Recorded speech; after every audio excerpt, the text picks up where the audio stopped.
Hello everybody and welcome back to Broken Berean.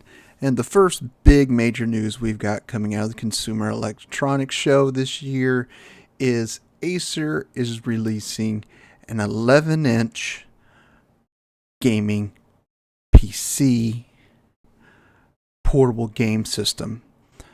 Now they released the Nitro 7 last year and to compete with the Steam Deck through this you're not beholden to Steam. You can use Epic, GOG, whatever. You can download it because this system runs on Windows 11. It's a computer.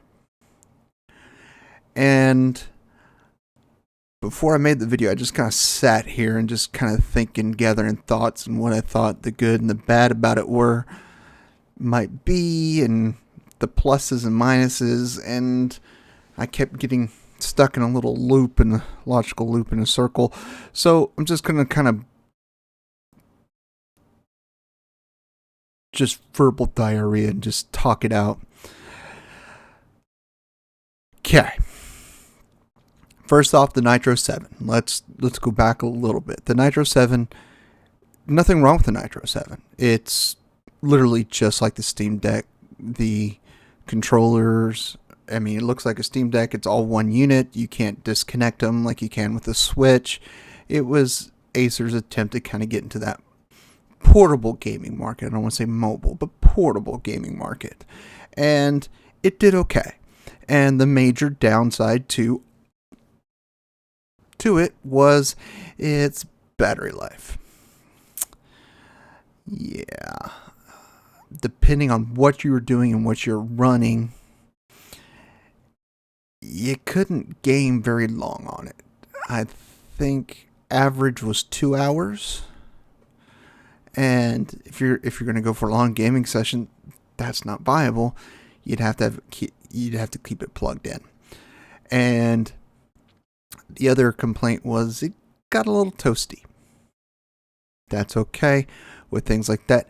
Hey, the Switch gets a little toasty, Game Deck gets a little toasty.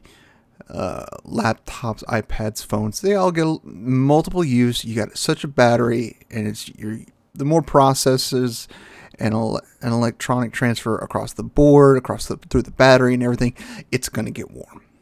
Some manufacturers and companies have developed better techniques to displace the heat. Some have not, and it's just kind of, that's the game when it comes to portable, is battery life and getting rid of the heat. Those are the two major things. And I mean, seriously, I've seen people put MacBooks in the freezer just so they could, for 10 minutes, so they could keep doing what they were doing.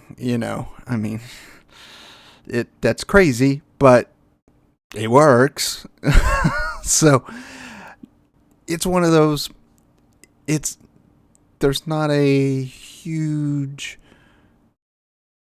hasn't been a huge, what's the word I'm looking for? A huge leap in technology to help reduce cooling in the portable market. I mean, in the desktop, like my system here, I liquid cool my processor. Man, it runs great. It never, like my old computer, just normal fan, heat displacement, literally trying to game on it, I could heat my bedroom up to toasty. Now, not really. I can't. That's a plus. I mean, it's still got fans and things like that, but I can nowhere get it near as hot as my old one. Liquid cool definitely has a huge advantage, but there's also some give and take and things like that. But there's nothing like that for the portable market. And it's not that there can't be, it's just no one's figured it out yet. And maybe someday someone will, and that'd be great. That'd be wonderful. Because we like to have things smaller and more portable and not have to worry about it burning through our backpacks when we carry it around. Small things. Well, the Nitro Blaze 11 is huge. I mean, look at this picture here. This is, my guess is this is an average sized woman's hand. And I mean, it's, even if it's a larger hand, that's even more telling. But I mean, an average woman sized hand literally takes up the whole side. So, I mean, it's big. It's a lot bigger. And my first thought was, man, I'd love to have that. You know, because I'm getting up there and I wear my glasses more often than I don't. I wear my glasses when I read or look at a screen, but other than that, I don't. But I mean, yeah, I was like, oh, this is sweet. This would be fun. But we'll get to some of the negatives here in a minute. With the Nitro 11, they're also going to be introducing a Nitro 8, which is an 8-inch screen, so it's a little bit bigger than the 7 and the 11. The gaming controls on the side, I'm sure they have a picture. I knew they have a picture of it somewhere. I mean, that is, they detach. That's what I want to get to first. They detach. So it's got the kickstand, and you can use it like you would like a tabletop, doing tabletop switch, and that's cool.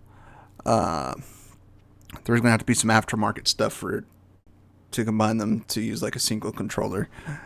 Or Acer's got to do something to do that. And I mean, so since this is a computer, this is basically, they keep referencing, but this is a gaming Surface Pro, is what this is. They refer to iPad and things like that. I'm like, this is a gaming Surface Pro. It runs Windows. You can utilize whatever you want. And yeah, one of the things is once those Surface Pro batteries go out, boom, it's time to get a new one. It's not replace the battery, it's just get a new one. Because by the time you buy the battery, if you have the technical skills to replace it confidently, it's not too bad, but you have to pay someone to do it. I mean, you're already over halfway to a new one. And those aftermarket batteries don't last as long as the originals. They just don't. And that's why I went from helping a lot of people using Surface Pros to I know like 2 people that still own one. I don't even know if they use them, but I know they still own them. And so that's what it is. It's a gaming PC, essentially. But it still is going to suffer from the battery life issue and the heating issue, especially running the hardware. One of the plus things right off the bat they say is it's incredibly light. I want to say it was 2.3 pounds. Yeah, 2.3 pounds. Which is pretty darn light for an 11-inch screen and controllers and the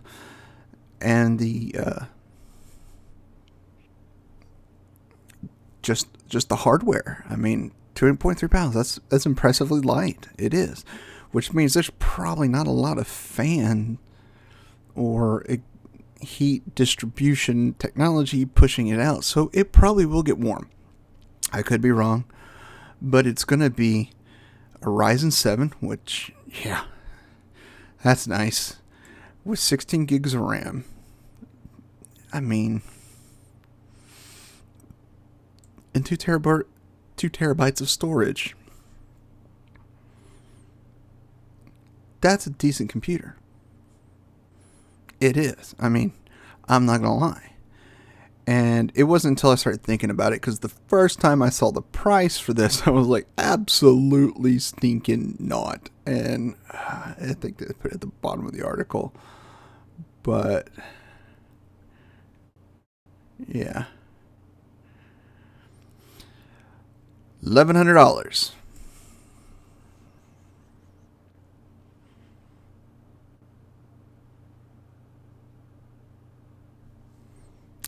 And the 8's going to be $900. Here's the problem with that.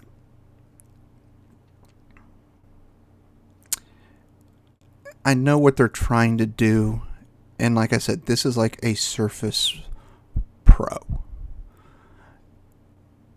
And I have no problem with it. It is a Windows system.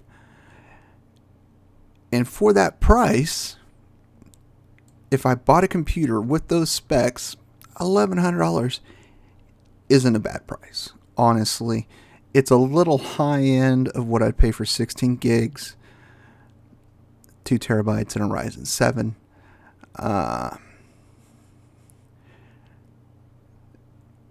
But I think it's probably a fair price if I was building a PC and I spec'd it out. If I bought a laptop, I would expect to spend that. And this is specifically kind of geared towards gaming. It's like, oh, you can use this as a computer because it runs Windows 11. That's the thing. Yeah, not really. It's not a productivity tool. I mean, yeah, you can install Office on it, whatever you want to on it, and run things. It is a touchscreen, so you may be able to utilize stuff like Photoshop, InDesign, use a pen, use a stylus to kind of draw, create, and do things like that, and that may be a plus. But for people that I know that went for the iPad Pro and the Surface Pro, and they wanted to do graphic design, and that iPad Pro thing was huge, wasn't it? I mean, I don't remember. I think that was like 13 inches. The iPad Pro, when the Surface Pro, they were right around 13 inches. I mean, they were big, and you just do it like a big tablet and draw.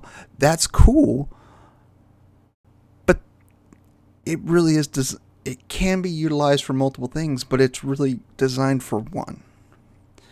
And so I'm kind of like, I can't look at this as a mobile PC or a laptop or even like a Surface Pro, because it does have Bluetooth, so you can connect a different controller, keyboard, mouse, whatever to it, and make it like a computer,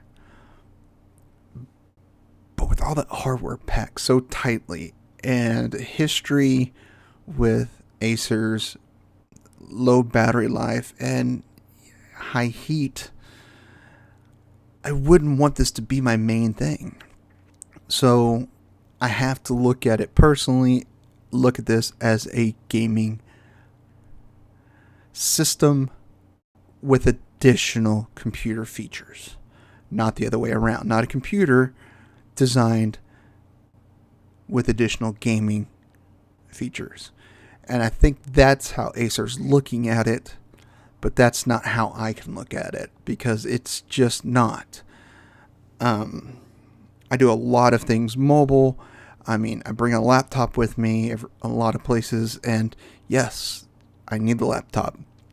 But man, the moment I'm back in my office, boom, it's hooked up to my docking station immediately. I don't like to work that small. I like big screens. I like a keyboard to do things.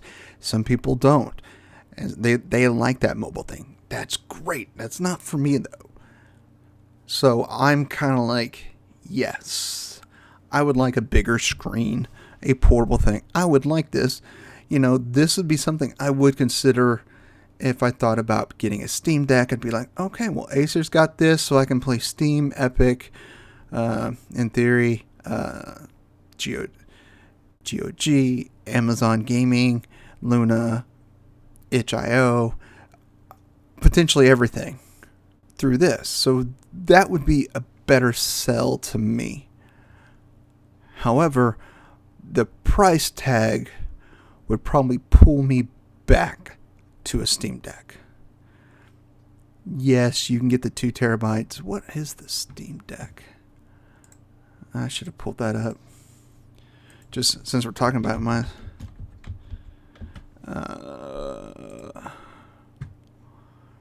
what are those bad boys running?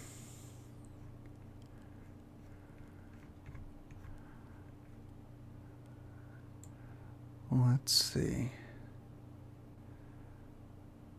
I swear they had a... Okay, so they went high end. And I could have sworn there was a 2 terabyte Steam Deck. But a 1 terabyte Steam Deck is $650. And honestly, what I'm going to be playing on either one of these it's going to have probably 3 big games loaded on it and probably a lot of little free games. So I don't need the 2 terabyte. Honestly, if I'm doing this, I would probably shoot for this would probably be my spot right here. You know, I mean, if I'm doing this, if I'm paying $399, I'm just picking up another Switch. I'm just gonna pick up a Switch Lite and be done with it. You know, if I'm going 256 and just a plain LCD, I'm gonna pick up a Switch Lite and just use my games and my downloads to that. But this would be where, if I was going to pick a Steam Deck, this is probably my sweet spot right here. The 512, get a few games on it, playing a few games at a time, because you don't need to download your entire library to your Steam Deck or to your Nitro. And that's kind of, this is where Steam Deck will win out. Yes, you can go back to a bigger screen and a higher price point, but the battery life does, and these detach, and it can be, you can run it like a Surface Pro. The problem is what's good for you. And I'm talking about how I view it, and other people view it differently. Absolutely, because this isn't a clear cut. This isn't a console. This really isn't a computer. This is something in between. And that's okay. It's not a tablet either. They keep reverting to the iPad. I'm like, this is more powerful than an iPad. It runs a full fleshed out operating system. iOS is a mobile operating system. And honestly, I don't know why Mac doesn't put the full Mac OS on an iPad. It should. Just like they should also put touchscreen on their monitors, on their iMacs. But hey, that's just me. That's always one of those questions I'd love to sit down with the higher ups at Apple and ask them, why aren't your iMacs touchscreen? Because I know a lot of graphical designers that would love to just draw right there on the screen like a what do you call it? Easel. There we go. Like a picture on an easel. You know, they would love to do that. It just blows my mind. I'm like, you guys were kind of the leader in touchscreen technology. Why haven't y'all done this? Please. I'm sure it would be outrageous, but I'm sure there'd be a market for it. Especially with graphic designers. I'm sure they'd go for it hands down, just ready to dive into that. So this is one of those. It's a little bit of everything, but not quite all of one thing. And to me, that's cool. But it also means it's not going to be for the mass majority. It really isn't. It's not going to compete. Its only real competitor is Steam Deck at the moment. It's not going to compete with Switch. Not even a chance, because they're not. This is a computer that you can download games to. They're not a gaming provider. They're not a gaming company. They make hardware. That's what they do. And this is their thing. I mean, I've had an Acer Chromebook. I don't know if my current one's an Acer or an Asus. I forget. You know, I like Acer and Asus. And, you know, I've used their parts for years building stuff. I mean, they make good hardware. But this is just one of those things that's going to be... Is it worth it to you? Maybe. I mean, honestly, I probably wouldn't pick the 11. I'd love to have it, but I'd wait till the next generation when they get battery life figured out a little bit better and their heat management under a bit better. Because for $1,100, I mean, that's a chunk of change for a microcomputer that's supposed to be a gaming computer, but probably can't make it past the 2-hour mark. Well, you know, if I had Dragon Quest XI on there, man, I'd be really upset, because I've always gone longer than 2 hours playing that game. You know, be a little bummed, you know. So, and, you know, they didn't say how long the battery life for the controllers detached are. That's one of those things. We'll probably get more specs and stuff after the show ends, and they'll release it. But I can't remember. It wasn't. I can't remember. It wasn't this article. Oh yeah, it was this one. The rated for battery life yet, and Acer rep told me there's probably a reason for that. It's not something to boast about. It was this article. I couldn't remember. I was reading a few of them, just trying to get different perspectives, and yeah. I mean, if you got to keep it plugged in, is it really, how portable is it? I mean, if I got this and me and the kids are on one of our road trips this summer, boom, where are we going? We can't. Dad is dead again. You know, I mean, with the Switch, we got quite a bit of battery life. Yeah, we can plug it into the car and charge it, you know, but still, you gotta. So that's my thoughts. I think it does have a market. I do think the 11's a bit extreme. Even at being just £2 is impressive, but that price point, I'm really, if I went to a mobile right now, I would go with a Nitro Blaze 8, or I'd come over and get the 550 OLED from Steam Deck, because that's really all you need. Because this is a gaming system, so you don't need that. I don't even know what I'm just curious, because I haven't brought this up yet. It'll probably pop up on my other screen. Yeah. Let's just see. And here's the reason why it's 2 terabyte. I'm just curious. What is my Windows folder on my PC? It's counting. It's counting. I don't know what it is.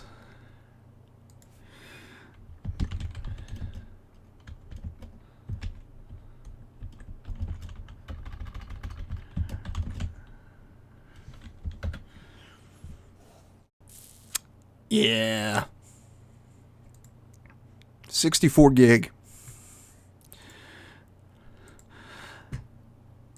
That's why this needs a 2 terabyte. Because half of it is going to the OS. So really, I didn't even think about that. Yeah, 2 terabytes sounds good. 64 gigs of it is going to be the Windows operating system. Just the operating system, no other programs, operating system. And at that point, you're already back down to here. You're already back to a 1 terabyte. I mean, you're close to it.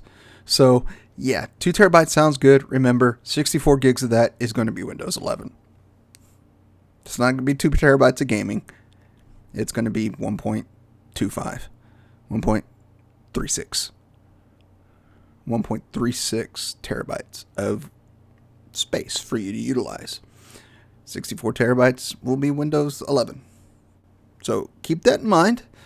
You don't get the full 2 terabytes. With this, it's already got its built-in OS, so you don't have to really worry about it. And I'm not sure what that takes up. I've never purchased one. I've used one of friends. I need to call them up and see what see if they can see and tell how much space it takes up. But that's the info we got, and it sounds interesting, but it's not going to be for everybody. Hopefully, you decide if it's for you. If you think the Nitro's better, you think the Steam Deck's better, that's up to you, man. That is up to you, and I hope this helps you find a better gaming alternative when you're on the run. You know, just running around town, doing whatever. Hopefully one of these may meet your needs. I don't know. That's your call. I'm just here to give you the info and give you my thoughts, as random and disjointed as they may be. So until next time, my friends, as always, I love you all, and there's nothing you can do about it.